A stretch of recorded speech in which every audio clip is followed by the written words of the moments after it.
ये कहानी एक ऐसे कपिल की जो कि गलत रास्ते पर चलते हुए एक ऐसे खतरनाक दलदल में फंस जाते हैं जिसमें कि वो अगले 12 घंटों तक फंसे रहते हैं, जिसके बाद उनका सामना जंगल में रहने वाले खतरनाक जीवों से होता है। तो आखिर वो इस दलदल से कैसे निकल सकते हैं, चलिए जानते हैं आज की इस कहानी से। तो फिल्म का नाम होता है क्विकसैंड। फिल्म की शुरुआत होती है और हम एक आदमी को देखते हैं जो कि जंगल में डरकर किसी से भाग रहा था। उसे देख करके ऐसा लग रहा था कि वो इंसान या किसी और चीज से डरकर भाग रहा हो। उसके हाथ में गन भी थी और ऐसा लग रहा था कि मानो वो शिकार पर आया हो। और तभी उसका दोस्त वहाँ पर आकर के उससे टकरा जाता है। वो अपने दोस्त से कहता है कि हमारे पास पहले वाला काम ज्यादा सही था, इसमें कि हम टूरिस्ट को लूटा करते थे। जिस पर उसका दोस्त कहता है कि तुम पागल हो गए हो, तुम्हें पता भी है इन खतरनाक सांपों की खालों की कीमत क्या है। बड़ी बड़ी कंपनियां इनकी खाल से पर्स और बेल्ट जैसी चीजें बना देती हैं। तभी उन्हें झाड़ियों में से किसी की हलचल की आवाज सुनाई देती है। वो लोग फिर से वहाँ से भाग जाते हैं। दरअसल ये यहाँ पर आया तो सांपों का शिकार करने के लिए था। इसके पास एक गन भी होती है पर इसे बहुत ही ज्यादा डर लग रहा होता है। तभी वो आदमी ठोकर खा करके नीचे गिर जाता है और वो देखता है कि यहाँ पर उसे किसी इंसान का कंकाल पड़ा हुआ मिल जाता है। और इसे देख करके इसकी हालत खराब हो जाती है और ये चिल्लाने लग जाता है। खैर अब अगले सीन में हमें सोफिया और जोश नाम के कपल को दिखाया जाता है जो कि होटल में आकर के रुक रहे थे और इन दोनों का रिश्ता ज्यादा सही नहीं चल रहा था। इतने में इनका दोस्त यहाँ पर मार्कस आ जाता है। वो इन दोनों को पास में ही मौजूद एक जंगल के बारे में बता देता है। वो कहता है कि वहाँ पर एक बहुत ही खूबसूरत झरना है, तुम्हें वहाँ पर जरूर जाना चाहिए। खैर अब अगले दिन ये दोनों रिसेप्शन पर जाकर के उस जंगल में मौजूद झरने का रास्ता भी पूछ लेते हैं। रिसेप्शन लिस्ट बताता है कि वहाँ पर पहुँचने के बाद तुम्हें 2 रास्ते मिलेंगे,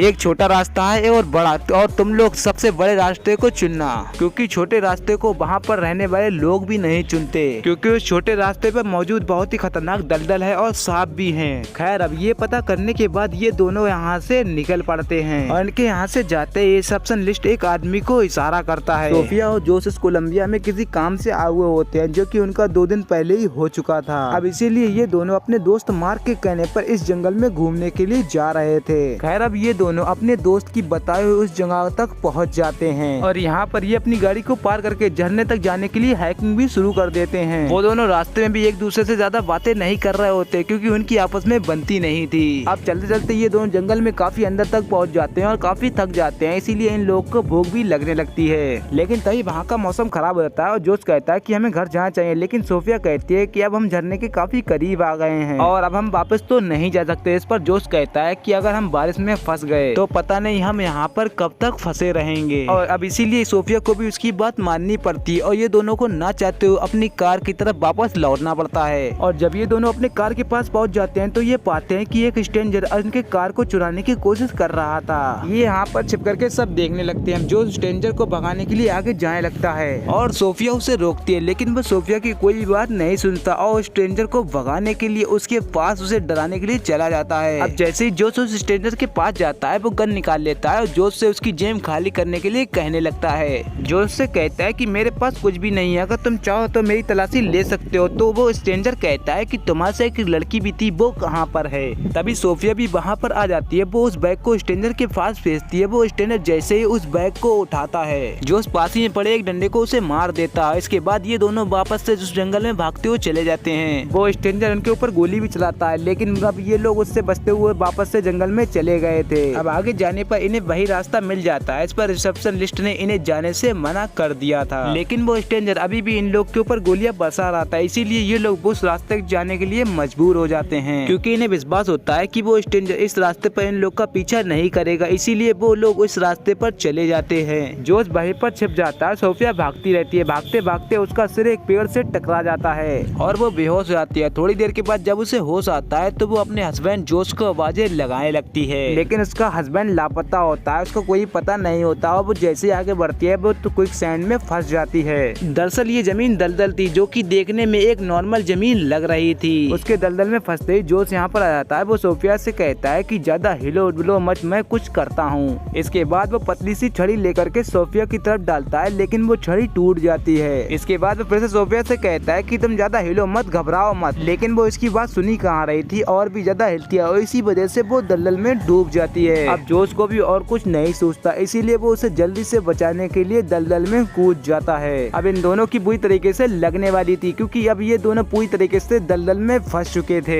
वहीं दूसरी तरफ दिखाया जाता है कि इनका दोस्त मारकर इन दोनों से होटल में मिलने के लिए आया था, लेकिन वो दोनों इसे यहाँ पर नहीं मिलते। इसीलिए वो अपना वॉइस मेल चेक करता है, जिसपे वहाँ पर उसे जोश का एक मैसेज मिलता है, जिस पर वो बताता है कि मैं तुम्हारी बताई हुई जगह पर सोफिया के साथ हैंग करके हुए जा रहा हूँ, मैं वापस आकर के तुम्हें कॉल करूंगा। वहीं दूसरी तरफ जंगल में बारिश रुक चुकी थी, इसीलिए जोश सोफिया को अब हौसला देता है और कहता है कि डरो मत, हम यहाँ से सेफली निकल जाएंगे, क्योंकि मिट्टी का वजन इंसान से काफी ज्यादा होता है। मैंने इसे किताब में पढ़ा था। तब सोफिया कहती है कि तुम मुझे धक्का दो तो शायद मैं इस दलदल से निकल सकती हूँ, लेकिन उनकी ये कोशिश नाकामयाब हो जाती है। तभी सोफिया जोश से कहती है कि शायद रेत के नीचे कुछ है और उसे ऊपर खींचने की कोशिश करो। और जब ये लोग उसे ऊपर खींचते हैं तो इसे पता चलता है कि वो इंसान की डेड बॉडी होती है और उस डेड बॉडी के हाथ में एक गन और बैग भी होता है। जोश उस डेड बॉडी के हाथ से गन और बैग ले लेता है और उसकी डेड बॉडी को नीचे छोड़ देता है। फिर जोश उस बैग को चेक करता है, उसमें शराब की बोतल से टॉर्च, लाइटर वगैरह और भी कई सारा सामान था। फिर वो गन को चेक करता है तो उसमें तो गोली भी थी, इसीलिए वो बैग को काट करके एक रस्सी बनाने की कोशिश करने लगता है ताकि वो इस दलदल से वापस निकल सके। वहीं दूसरी तरफ मार्कस होटल में इन दोनों का अभी भी इंतजार कर रहा था और तभी वो उसी स्ट्रेंजर को रिसेप्शन लिस्ट से बात करते हुए देखता है और साथ ही साथ वो ये नोटिस करता है कि स्ट्रेंजर के पास जोश का बैग भी है। वो स्ट्रेंजर से पूछता है कि तुम्हारे पास ये बैग कहाँ से आया, और ये सुनकर स्ट्रेंजर भागने लगता है, लेकिन मार्कस उसे पकड़ लेता है और पुलिस को बुलाने लगता है। लेकिन दूसरी तरफ ये लोग उस बैग को काट करके एक रस्सी भी बना लेते हैं, लेकिन वो रस्सी चट्टान तक पहुँचने के लिए काफी छोटी होती है। इसीलिए जोश सोफिया को हौसला देता है कि अगर हम सुबह तक वापस से होटल नहीं लौटे तो मार्कस समझ जाएगा कि कुछ गड़बड़ है। इसके बाद वो पुलिस को लेकर के हमें ढूंढने के लिए यहाँ आ जाएगा। सोफिया कहती है कि ये जंगल बहुत ही बड़ा है, उसे ढूंढने में हमारे तक पास पहुँचने में बहुत ज्यादा वक्त लग जाएगा। तभी इनके ऊपर से एक हेलीकॉप्टर गुजर जाता है, जिसे देखकर ये लोग काफी चिल्लाते हैं ताकि उन लोग को पता चल जाए कि जंगल में ये लोग मुसीबत में फंसे हुए हैं, लेकिन उनकी ये कोशिश बेकार चली जाती है। अब सोफिया भी पूरी तरीके से हिम्मत हारने लग गई थी, जिसके बाद जोश उसे समझाता है कि कल हम मार्कस के साथ होटल में बैठ करके इस सिचुएशन का मजाक उड़ा रहे होंगे, जिस पर अभी हम जिस पर सोफिया कहती है कि मुझे ऐसा नहीं लगता,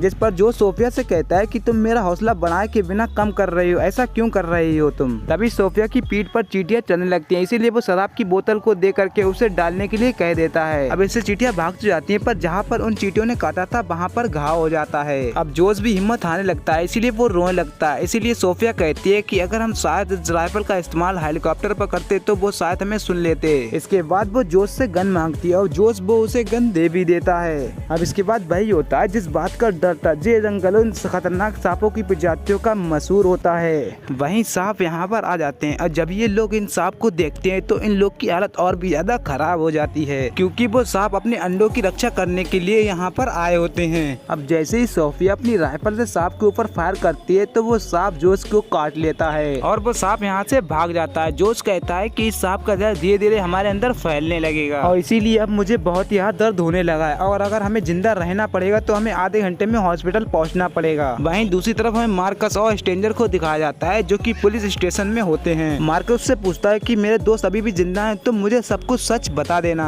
और मैं पुलिस को बता दूंगा कि ये मेरी गलत फहमी थी, लेकिन तब भी वो उसे कुछ नहीं बताता और मार्कस उसे $200 देने का फैसला कर लेता है और ये बहुत हरामी चोर होता है। ये उसकी घड़ी भी उससे मांग लेता है। फिर वो उसे बताता है कि पिछले वीकेंड में मैं अपने दोस्त के साथ वहाँ शिकार करने के लिए गया था, फिर मैं उस जंगल से अकेला ही वापस लौटा। वहाँ पर बहुत सारे क्विक सैंड और तुम्हारे दोस्तों की जान खतरे में है। फिर मार्कस पुलिस वालों से कहता है कि तुम मुझे बाहर जाने दो, मैं एक डॉक्टर हूँ। वहीं धीरे धीरे उस सांप का जहर जोश के ऊपर उतर रहा था, जिससे कि जोश को बहुत ही तकलीफ हो रही थी और उसके दिमाग में दर्द हो रहा था। सोफिया उससे कहती है कि तुम शांत रहो वरना तुम्हारा दिल और तेजी से धड़केगा और तुम्हारे अंदर जहर और फैलेगा। जोश के पूरे शरीर में जहर फैल गया था और ऐसा लग रहा था कि मानो तेजाब और आग उसके अंदर से उगल रही हो। जोश कहता है कि ऐसी मौत से तो अच्छा मैं भूख की मौत से तड़प कर मर जाता।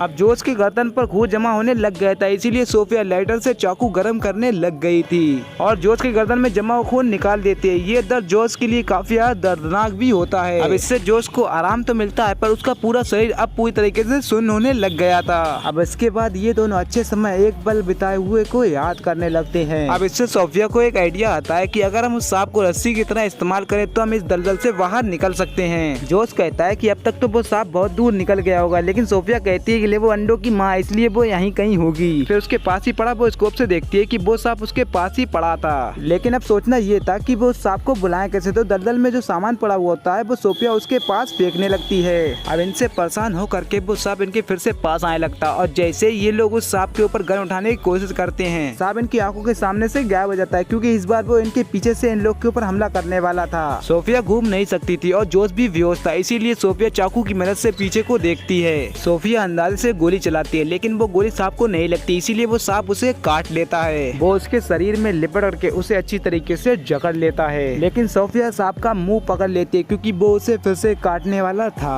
अब इतने में जोश को हो जाता है और चाकू की मदद से वो सांप को मार देता है। फिर वो उस रस्सी को जो कि उन लोगों ने बैठ काट के बनाई थी वो सांप के साथ उस रस्सी को बांधकर फेंक देती है। फिर वो रस्सी को चट्टानों के ऊपर फेंकती है लेकिन वो नाकामयाब होती है, लेकिन वो ऐसा बार बार करती है। वो लगातार ऐसा करती, हार नहीं मानती और फिर एक बार आखिरकार वो चट्टान में रस्सी फंसी जाती है। वो ये देखकर बहुत खुश होती है और पूरी जान लगाती है और रस्सी को खींचकर वो इस दलदल से बाहर निकल जाती है। बाहर आकर के वो जोश को भी होश में लाती है, उसे अपना हाथ पकड़कर उसे बाहर आने के लिए कह देती है। जोश कहता है कि ऐसा मत करो, तुम्हें बाहर जाकर के मेरे लिए मदद लानी ही पड़ेगी क्योंकि मेरा शरीर पैरालाइज हो गया, इसीलिए सोफिया उस जंगल से बाहर जाने की कोशिश करती है। लेकिन सांप के जहर ने उसके ऊपर असर दिखाना शुरू कर दिया था, इसीलिए उसे सब कुछ अब धुंधला नजर आने लग गया था। वो फिर से दलदल में गिरने ही वाली होती है लेकिन वो इस बार संभल जाती है। उसे जंगल में निकलने में काफी वक्त हो गया था और काफी अंधेरा हो गया था, इसीलिए वो सब कुछ भूल जाती है कि मेरे साथ क्या हुआ था। लेकिन यहाँ पर इतने में उसका दोस्त मार्कस पुश लेकर के यहाँ पर पहुँच जाता है। तो दोस्तों इसी के साथ इस फिल्म का यहीं पे एंड होता है। तो उम्मीद करता हूँ दोस्तों आपको हमारी ये वीडियो पसंद आई हो। अगर पसंद आई हो तो इस वीडियो को लाइक करके हमारे चैनल पे नए हैं तो चैनल को भी सब्सक्राइब कर लें और साथ ही साथ अपने दोस्तों में शेयर करें ताकि आपके दोस्त हमारी वीडियो पर ज्यादा से ज्यादा कमेंट करें और भी ज्यादा खुशी मिले ऐसी अमेजिंग वीडियो लाने के लिए। तो बने रहे हमारे चैनल पर, मिलते हैं नेक्स्ट वीडियो में।